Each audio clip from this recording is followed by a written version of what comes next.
Today's guest is a very special one, and especially to my heart, and that is because today we are meeting my aunt Maysaa.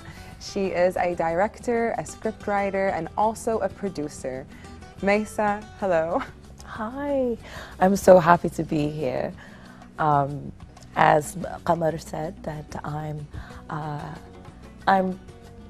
am currently a filmmaker, but I also am an associate professor in a university teaching art and design, and I'm trained as an architect. And somehow my life, I used to describe it as an accident, how I went into film, but I think now, looking back, it's a very slow unfolding plan, starting all the way from my student days when I was studying architecture.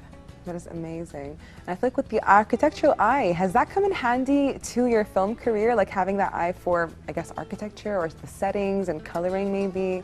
Absolutely, absolutely. So I think with the onset of production design, the importance of production design in films, where really the look and feel of the film is as an important tool to storytelling. So a lot of production designers, set designers, and art directors on films have become a very important. It has become a very important role in stories, and for architects, film presents an opportunity, because what you cannot practice in real life, you can practice in film, and that is why we have films like sci-fis, and we can imagine worlds, we can imagine the future, we can revisit the past, we can recreate it. So that is why, in terms of art and design and architecture and film, there's a very, very close relationship. Oh, I love that so much. Can you adopt me, please? Come on, come into my world, happily. Alrighty. Well, you've recently wrote, directed, and starred in a film that has gained so many awards and attention in worldwide international media. Now, Maysaa, would you kindly tell our viewers about that feature movie, please? Thank you. Yes, the film is a short. It's 15 minutes long. It's called Bint Wirdan, and it explores one woman's relationship with her own well-being, and she finds herself struggling with her own thoughts and her own life, and she works in a corporate world where, while everything around her seems okay, she feels that she's a little bit withdrawn and she doesn't know how. So I use elements of surrealism and metaphors and fantasy to explore her relationship with herself. So it does include a very giant, very large puppet of an insect, and that relationship that she develops with that insect is a metaphor for the relationship that she feels within herself. And this particular film has, it was quite wonderful to see it do so well in festivals. So it's been screened in some A-class film festivals like Tampere in Finland, Cleveland, Durban in South Africa, and it won a special mention in Mescoun Film Festival, which is one of the most important genre film festivals that's actually based in Beirut. Wow. So I'm so happy, I get so happy when my film goes to festivals that has an Arab audience. And it also won a special mention in Cine Fantasy in Brazil. So it's screened all the way from Brazil to the Arab countries to Europe.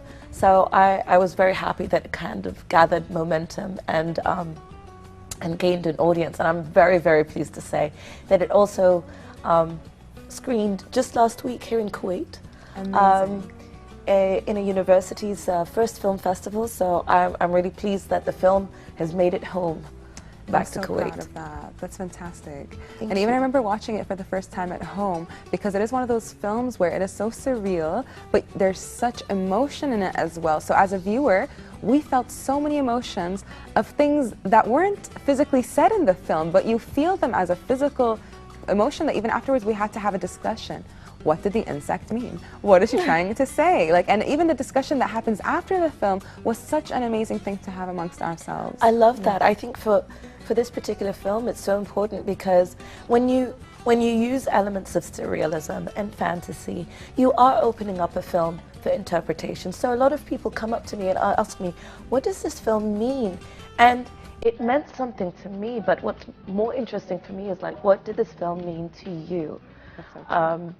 So it is a film that, you know, tackles these struggles, but I hope at the end of the film, it's all about taking agency and ownership and control back into someone's life. So for me, it's like whatever you see the giant insect to be, it's whatever overwhelms you, and hopefully you find the strength to overcome.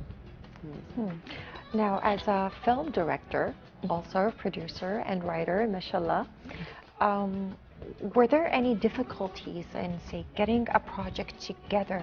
What advice would you give to anyone who's about to go on and dive into the business of filmmaking?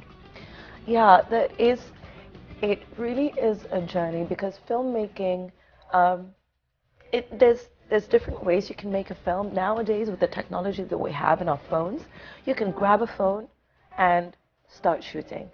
Or you can gather your group and a crew and funding and, you know, recruit a producer to actually go through a project, which also is an amazing journey, and I truly recommend it, because that's when you start to go into the industry. And so filmmaking as an industry, I think, is one of those untapped creative areas that I really hope that will start to develop a little bit more, especially in Kuwait, because there's a lot of people with a lot of talent, and they really do want to go into this. So my advice is, while bigger projects need a bigger crew and funding, you can start small, but as you start small, find your crew, find your tribe, find your friends, find all that talent that comes along with it, that helps to bring a project together. Fantastic. And how would you rate the film and cinema scene in Kuwait?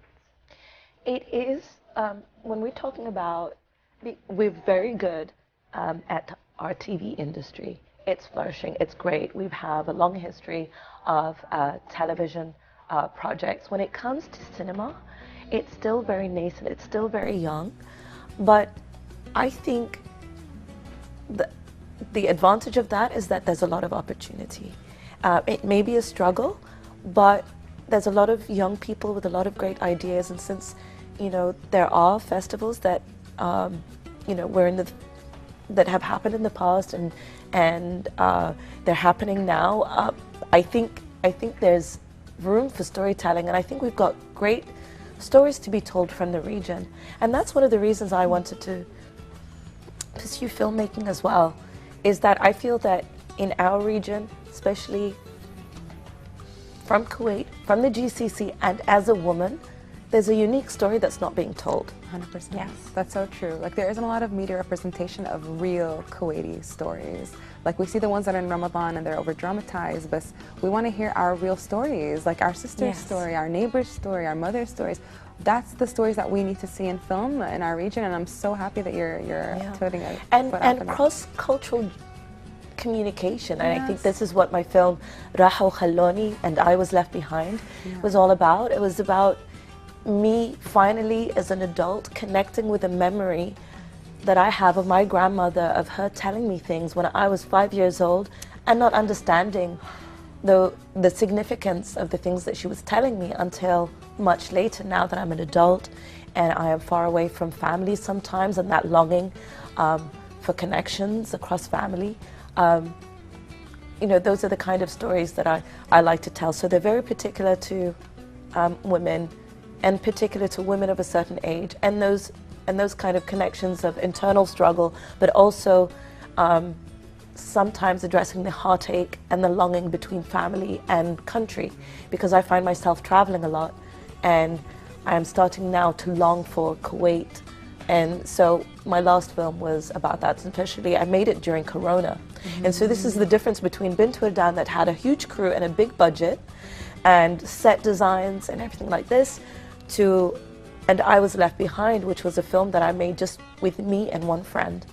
And I created a tiny little set and one tiny little camera, and we made this film. And we made it during Corona, where we weren't allowed to have people on set and crews come together. Okay. May I interest you in some tea, Maysaa? I would love some. Thank you. Okay. So I do also want to ask you, what projects are upcoming? What are you working on in the film industry right now? Well, yes. So over the past few months, I've been writing 2 short scripts. Thank you so much. Thank you. So I've been writing 2 short scripts. One is partially animated. So my love in art and design, and being an associate professor of art and design in an art university, I'm interested in recruiting even students to help animate, and then I will be doing the live action filming, and I would also I'm planning to do another film actually set in Europe about an Arab woman's experience living in Europe, which I think is also another untold story. That is so cool. Yes. Super excited to check that out. Because your daughters also live in Europe, so I'm sure there's some exciting things you can like spice into there. I'm excited to check that out. Indeed. Hanan. So let's see, what are some films that are iconic for you? Let's talk our favorite films. What's a film that you feel like you relate to the most? Oh, me? Yeah. Actually, how about films that always make me cry? Yeah, what are films that make you cry? Okay, well, The English Patient never ceases to make me cry. But for me, cinema is all about lights and the way you can tell a story without actually having a dialogue. So it's all about lights, different angles, using shadow, and that kind of criteria, that to me really makes a good movie. 100%. It's been such an honor. Thank you so much for being with us today, Maysaa. Thank you so much for inviting me. It's been an absolute pleasure. So now we'll just take a break. I'll be right back.